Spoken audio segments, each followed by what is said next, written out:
We're in the beautiful Nelson Atkins Museum of Art here in Kansas City with Dr. Stephanie Fox Knapp, the senior curator. Thanks for joining us today. Thanks for having me. One of the questions we'd ask regularly is, should I donate my items to a museum or not? We're standing in front of a piece I think absolutely belongs in a museum, and this museum in particular, which is Brutality by John Douglas Patrick. Why don't you give us a little bit of an idea why that's an important painting to Kansas City and the museum? It's an important painting for the world. Let's just Absolutely. put that out there right away. So this is Brutality by John Douglas Patrick.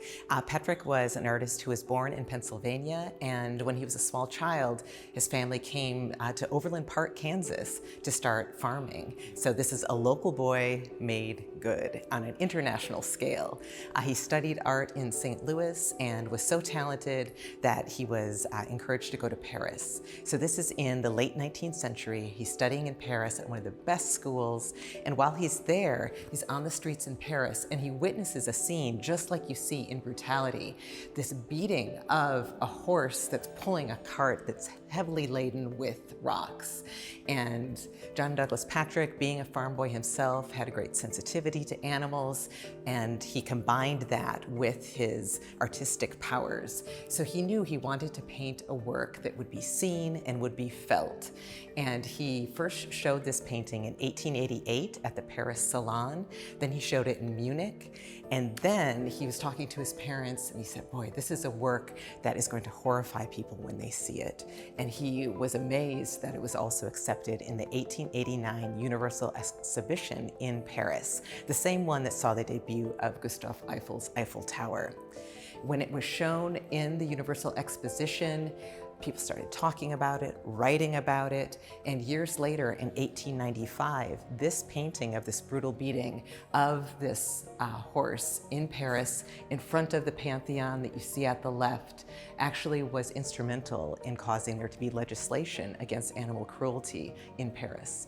So we have this amazing work of art by a local artist who's painting in Paris.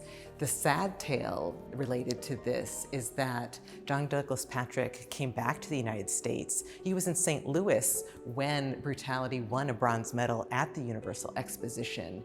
And he heard about that great news just while he was walking down the street.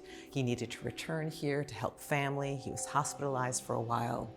But where the tale turns positive again is that J. Logan Jones, who had the Jones department store here in Kansas City, heard about this painting and wanted to do something. So the next time he was on a buying trip in Paris, he went to the artist dealer's son and bought the painting, brought it back to Kansas City, and exhibited it in his Jones department store in downtown Kansas City, and reunited the artist with the painting and his bronze medal that he won. It's really an amazing story, and one that it's one of my favorite paintings in the museum since the first time I came here 30 plus years ago. And so there's a lot of reasons why this is a painting for a museum, and this museum in particular. But in general, what is the museum and other museums looking for on a day-to-day basis? I know you get calls every day, I want to donate these pieces to the Nelson. What are you looking for as an institution to carry your message forward, for display, those kinds of questions? Yes, so when we do get those calls or those letters or those emails, that someone has a treasure that they feel would be right for the Nelson Atkins, there's lots of things we consider. We're not always looking for something that was exhibited on the world stage and won bronze medals, or that is the scale of Brutality, but we are looking for a work of art that is of exceptional quality. We also consider condition. This is a painting from 1888 that did live its life. It traveled across the Atlantic, but even things that are local, we want to make sure that they are in good condition, or if they're showing their age, there's something that our conservators could work on. We also really are considering where the work would fit into the Nelson Atkins collection. How could it complement the stories that we tell? How could it allow us to tell new stories? Like with Brutality, it's so unique that this is a painting that was not made for kind of a domestic environment. Many of the works you see in the Nelson Atkins were made for people's homes, so this really sets it apart.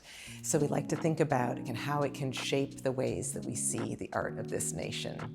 That's very cool, and the scale of this is much larger than a house would hold, and it's larger than most galleries could hold. Even, let's be honest about that. So we've talked about what you're looking for as an institution. What are things that you get called on regularly that you're just not interested in? And I know it's a fine line, but I know there are definitely things that come in regularly that you're like, that's a nice thing, but it's really not of our caliber or what we're looking for. Sure. As an institution that collects globally across time and across cultures, like I said, we need to think about what really fits with our collecting priorities. So there are some things that might be outside that might be great for another institution, and when that happens we try to make sensitive recommendations. There are things that might be better off for the World War I Museum, for example, or for a historical society. We do maintain archives here, but they really need to be art specific. So the other things that sometimes we may turn away, and I've learned to always say, is there paint on your painting? Sometimes people see they have a beautiful exhibition poster that is framed and looks great on the wall, and it turns out that's not a Georgia O'Keeffe original. Yeah. That's a poster for an exhibition. Absolutely. I was kind of leaning towards that. Prints and things like that are probably not things that you're generally looking for. But yeah, is there paint on your painting is a great line, and I'm going to definitely steal that in our business. Yeah. I think we've done a great job of covering a few basic things here, but thanks for your time. And if there's anything else you want to tell our audience, please do so. I think just like the Nelson Atkins depends on the generosity of patrons to bring works like Brutality into our collection, of course, KCBTV also depends on the generosity of those who use it, who appreciate it, and who understand its importance for future generations.